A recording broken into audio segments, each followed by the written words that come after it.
All right.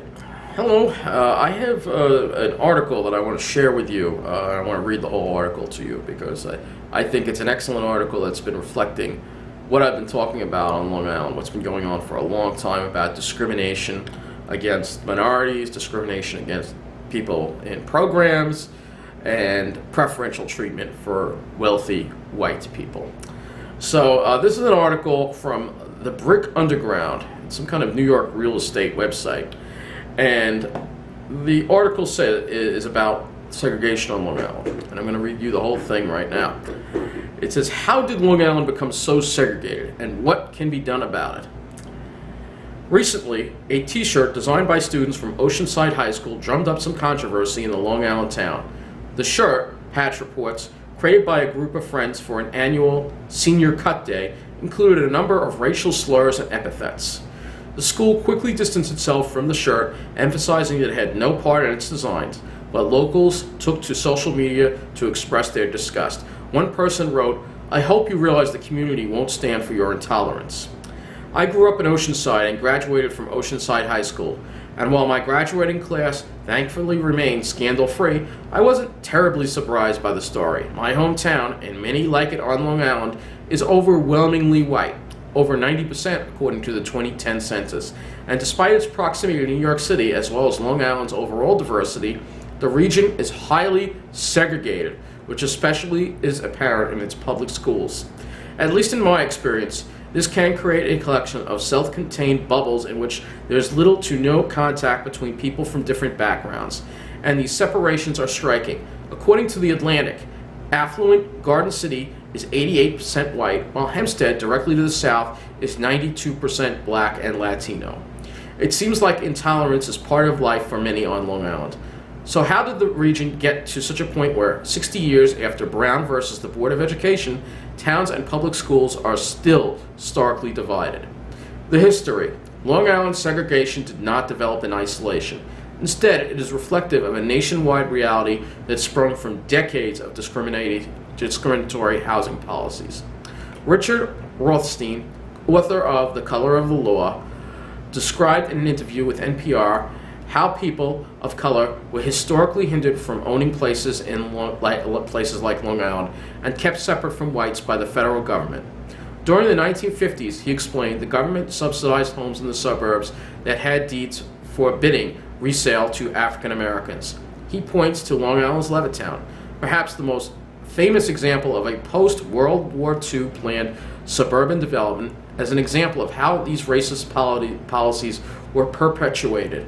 The developer of the town, Levitt & Sons, was able to build thanks to loans from the FHA, the Federal Housing Administration, on the condition that leases barred those who were not members of the Caucasian race.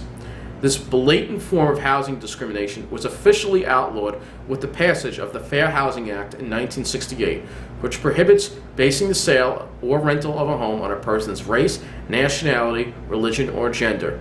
But the sharp divisions persist on Long Island. Levittown, for example, remains 89% white. John Logan, a professor of sociology at Brown University who has written about segregation in America's suburbs, says that even after the FHA, suburbs historically resisted building affordable housing. If they did allow apartments, they'd often build studios instead of 2 or 3 bedrooms, which made it more challenging for lower-income families to move in. Rothstein tells NPR that by the late 1960s, segregation was already deeply entrenched in America's suburbs, and that its consequences continue to reverberate despite anti-discrimination legislation. As for Levittown, he says, those homes sold for about $8,000 apiece, or $100,000 more or less in today's currency. African Americans, working-class families could have bought those homes.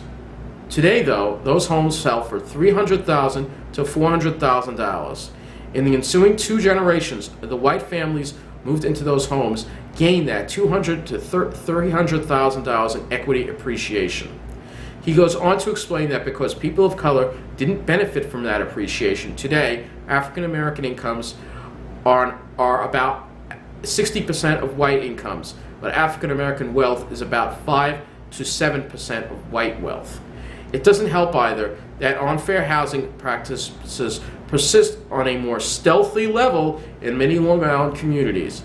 In 2013, for example, Garden City officials were found to have violated the Fair Housing Act in their attempts to block development of affordable housing, the Long Island Press reports. And recently, a lawsuit forced the town of Yaphank to change bylaws that limited home ownership to people of German descent. Segregation on Long Island today. Logan published a report in 2014 that found across the board, American suburbs are becoming more diverse, but no less segregated. The overall population of suburban areas is growing, Logan found, and the number of white, black, Asian, and Latino suburbanites have grown over the past 30 years. However, he writes, suburban diversity does not mean that neighborhoods within suburbia are diverse. As is true in central cities, minorities are fairly highly segregated among suburban neighborhoods. For instance, he found that in 2010, African Americans comprised about 10% of the suburban population, but lived, on average, in neighborhoods that were over 35% black. Moreover, this isolation did not depend on income. Affluent African Americans lived in neighborhoods with higher poverty rates than low-income whites did. Logan attributes this to a phenomenon he considered constrained choice. He calls constrained choice. Minority households who move into mostly white neighborhoods often find that there is not much of a welcome. They don't make friends easily, and their children do not make friends easily in school. So they notice there's a cost to being the pioneer minority settlers in a white neighborhood, he says. This is one reason why you'll see a black household earning more than $75,000 living in a poorer neighborhood than a white household earning $40,000. And those neighborhoods are primarily non-white, also tend to have higher taxes and lower rates of increase in property values. And a racism report found that poor districts with lower home values would have to tax residents 6.5 times more than affluent ones in order to fund public school education at the same levels. And according to the think tank Empire Center, the lowest effective property tax in New York State can be found in super wealthy Southampton. Meanwhile, in Islandia, a town in the same county that is less white and affluent, it's the highest. Logan points that fear is a significant factor behind persistent racial divisions. Logan notes that many white families moved to Long Island in the 1950s, 60s, and 70s from NYC neighborhoods where they felt forced out by the arrival of people of color, which they associated with a decrease in the local quality of life. Actually, quality of life in urban areas went down before the minorities moved in, but these families may have more fears than people in other contexts. Lucas Sanchez, Long Island director of New York Communities for Change, characterized this as more than a fear. It's straight up racism, he says. They don't want black and brown people living in their communities. You can't tiptoe around that reality, Sanchez says. Many of the elected leaders are racist too. We've advanced a little bit so people can't be as forward, but they'll say things like, we want to maintain the nature of our village and protect its identity. On Long Island today, racial divisions are particularly evident in the public schools, which seem to be growing more segregated over time rather than less. Erase Racism, a Long Island nonprofit that promotes racial equity in housing and education in the region, found that over the past 12 years, the number of intensely segregated school districts that are 90 to 100% non-white has doubled, including Westbury. All right, that I threw in there. But this seems to have a snowball effect on furthering segregation. A report conducted by the Center for Understanding Race and Education at Teachers College Funds found, via surveys and interviews with Long Island homeowners, that there is a strong correlation between school districts perceived as bad and the number of non-white students that matriculate there, which drives affluent, primarily white home buyers to purchase in majority white neighborhoods with good schools. Inequalities get built in very deeply, Logan says. There is a persistence to the pattern once it's established, and things that keep it going. How some advocates are trying to address the problem. Several advocacy organizations on Long Island deeply entrenched segregation problems are taking on Long Island's deeply entrenched segregation problems.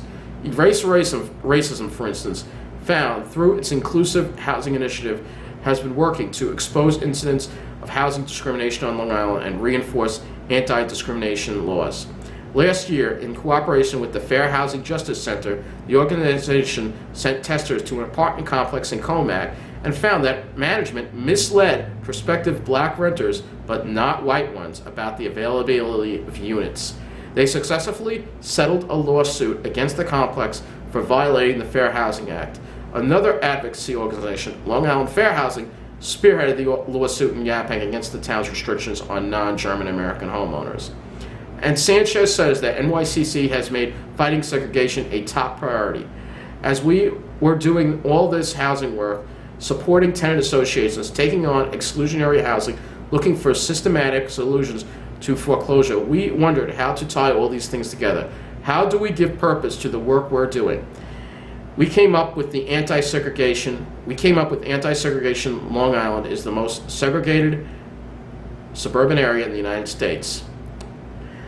Sanchez points to policies that perpetuate segregation, like Nassau County, spending funds from HUD on projects like beautification rather than affordable housing, and allowing municipalities to use exclusionary zoning to keep affordable units from being built. Furthermore, and this one ties into me because I'm in a similar program to Section 8. It's not Section 8, but it's similar. Section 8 tenants report that it's extremely difficult to find landlords on Long Island who will accept vouchers, a problem that is rampant in the city as well.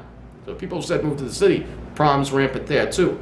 To draw attention to these issues, NYCC produced a report called Invisible Walls that delineates the epidemic-level housing crisis that persists in the region 50 years after the Fair Housing Act.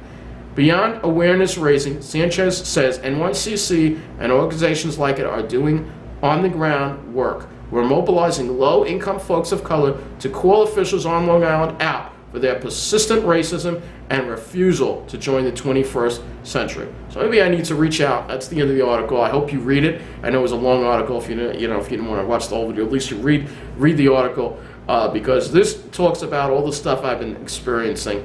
Because now I'm not in Section 8. It's another program. It's a mental housing program, and it's not a federal. It's a local state program, but. When I saw this article, I'm like, oh man, especially toward the end, I'm like, this is exactly what's going on to me. When they say there's no availability, to see apartments listed and then people not getting back to me. Once they hear about my program, they don't want to rent to me because they only want to rent to white people. They only rent to wealthy people.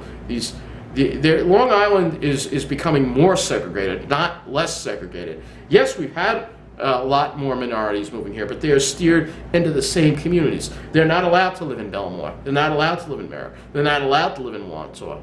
And that goes to the same, the minorities and people with mental illness, same thing. I think it's terrible in the South Shore area. I think that particular area is probably the worst segregation. I mean, literally at Belmore today, a train comes in, it pulls in, hundreds of people get off the train, and everybody's white. There's one minority. I feel like I'm looking at a sea of robots. I mean, and then you go to Freeport and you see nothing but minorities. And you say to yourself, what is going on? Why can't we just live together? Why do we have to be segregated like this? And the real estate people are involved in this. They do it stealthily. It's not out in the open. They do it subtly. They know how to do it so they don't get caught. And so that's why I'm here calling them out once again, because not just what's happened to me, but it's not fair what's happening to everybody who doesn't fit the mold of that white-collar professional working in the city, commuting, and minorities, disabled, senior citizens, the working class. We are not allowed to be in communities that are succeeding. We are kept from those communities, and in turn, our communities are neglected and have problems dumped in them. And we're tired of it, and I think we're starting to rise up against it. And that's why I'm making these videos and speaking out, because I want people on Long Island to know we will not stand for this. I will not stand for this. I have a right to live in any town I want on Long Island. I have the Fair Housing Act, Brown versus the Board of Education. I have the law on my side, all right? And I'm not going to let these snobby, white, stuck-up, racist people get away with this. I'm not going to let them do it. If I want to live in Farmingdale, guess what? I'm going to live in Farmingdale, and nobody's going to keep me out, all right? I have a right to live wherever I want, all right? And I'm not going to let these people stop me, all right? And I'm also not going to let my town, Westbury, be treated like a dumping ground. And You know, unfortunately, the problem with groups like New York Communities for Change is while they're doing this, they also support the illegal immigration. But the illegal immigration is hurting the very people who they claim to protect. All the crime and the gangs, that's all burdened on the minority communities, the lily white towns. And that's why I use the phrase lily white, because if a town is 90% white in this day and age, you know something is going on to keep minorities out. Places like Belmore, Wantaw, Merrick, Seaford, Massapequa. All those towns, particularly those towns, because they do their best to keep out minorities. They are full of racists, bigots, stuck up, entitled. I assume there's some good people there too, but when you see what goes on, it's not right. And so we have to take a stand against this kind of stuff. And I will contact some politicians, and I will call out the politicians, because it's not right. I shouldn't be kept out of a community just because of of my disability. Or some people also, the same people who if I criticize them, they'll say, well, you don't look disabled. They don't see a wheelchair. They don't understand that it's mental. It's in my mind. They don't understand that. No, they don't understand that.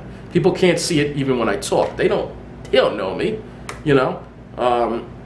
but bottom line is this, all right? They think they can discriminate. I'm taking a stand, and I say I'm tired of it, all right? You are not going to force me out of Long Island. You are not going to force lower-income people out of Long Island by making their life miserable. No, you're not going to get away with it. It's segregating us away, all right? I'm sick and tired of seeing the investment and the things and the investment of trendy things and desirable things in only white neighborhoods. It's only in white neighborhoods. What about other neighborhoods? This is bullshit. We should all live together. Long Island is the most segregated place. There isn't one other place in the country that is segregated as Long Island is. All right, and that's why I thought of leaving Long Island. All right, but you know what? I'm going to be damned to these people, these snobby people, these narrow-minded people who come and seem to be multiplying and taking over our towns and forcing the minorities to live in crime-ridden, depressed areas and keeping them from happiness, keeping the mentally ill from happiness, keeping the disabled from happiness, keeping the low income from happiness. Fuck you. You're not going to keep us from happiness. You are not going to keep us out of your towns. You are not going to succeed because this is America. We have the right to live anywhere we want. All right? And if you think you can keep us out, well, I got to tell you, you got another thing coming. And I think we all need to get together and take a stand against this discrimination. We all have a right to live safe. We all have a right to be happy. We all have a right to have investment in our towns to make it better, no matter what the racial makeup is. And I've grown a lot over the past year.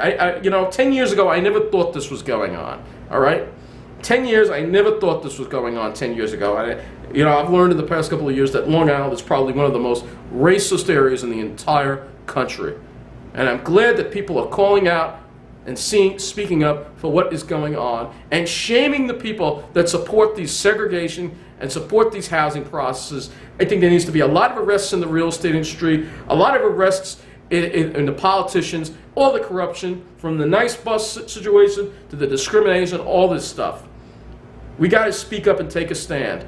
All right? And you know what? We did fine before all these rich people were here. All right? When I grew up on Long Island, the only rich people lived on the North Shore. Let's bring those days back. Because Long Island was better 20 years ago. It was less segregated. It is more segregated now than it was 20 years ago. All right? We got to take back our island from these elitists, these Wall Street people, these finance executives, all these people. We got to take our island back. Let's make Long Island more affordable again. Let's make Long Island more fair again. People should not be judged by the color of their skin or their disability. I look at somebody, I judge them by their attitude, by their personality. And if they're acting like a jerk, being snobby, they're a jerk. They're a snob. And if they're acting like a hoodlum, then they're a hoodlum. It doesn't matter what their skin looks like, all right? It doesn't matter any of that. It matters what's inside, not what's outside, all right? So I'm tired of being looked at because of my disability like, we're never going to be allowed to live there. You know what? I will. I will be allowed to live there. I'm going to fight for it. We all got to fight for it because you know what? This great country of ours here, all right? I love this country so much, all right? And whenever I see something un-American going on, like what's going on Long Island, I got to speak up. And this is America. We need to speak up. All right, the TV media feeds us crap. They don't talk about what's really going on. All right, the internet, YouTube, this is the new media. All right, we got to speak up about what's happening to our country and take our country back from the elitists. Everybody has a right to the American dream. All right, and people shouldn't be kept down because of what they look like, you know, or their disability, or you know, all this stuff. We will not be kept down anymore. We are rising up to fight this battle. I am rising up to fight this battle. People like Jared Kushner, people like Ivanka Trump, trying to interfere with the deporting the illegals. All right. You know what? I've seen a lot less illegals, so I think they are starting to get deported. Keep those deportations coming. This burden of illegal immigration has been placed unfairly on communities of color on Long Island, and it's further segregated Long Island, and it is time to remove this burden from our communities. So towns like Westbury, towns like Hempstead, towns like Roosevelt, Uniondale, Freeport can rise once again. All right? Honestly, there's no reason that anywhere on Long Island should be a ghetto. And while there are ghettos of various degrees and various severities, no place should be a ghetto. Ghettos are caused not by the people that live there, but by the discrimination that goes on by putting all the poor people in one area. That's what you do, all right? So I always believe if you want to bring poor people out of poverty, you've got to make sure that they're allowed to live wherever they can so they can get themselves out of poverty, all right? But that's not what's going on right now, all right? As far as disabilities go, it's the same thing. All right? People say, well, why don't your depression get better? Why don't you feel better? Well, maybe if I lived somewhere that was a little happier and brighter and more uplifting, I would feel better. All right? But if you continue to keep me down, how am I supposed to get better? All right? So we got to keep speaking up. I think I've made this video long enough, but I'm glad to see others speaking up about what is going on Long Island. We will not take it. All right? I will not take being discriminated against. Neither should you. We got to fight this discrimination. We can't take it lying down anymore. All right? Long Island is the most segregated area of all of these United States, and it's time to put an end to that once and for all and make Long Island fair again. Take it easy.